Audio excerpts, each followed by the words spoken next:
Guys, in this video I will show you how you can fix you can't add epic friends on Rocket League for cross-platform.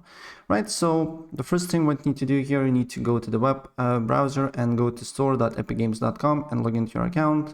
Here you can log in with your PlayStation, Xbox and more, and then you need to go to account, and then you need to send your friend or you need to send the ID code that is here, and then try to basically put the ID code to your Rocket League basically friend search.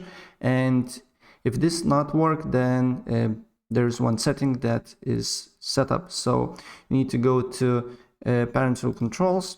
Then if parental controls is set up here, you know the email and you don't know the code, you can press forgot the pin, or maybe your parents set up parental controls, so you need to get the code and then press confirm here.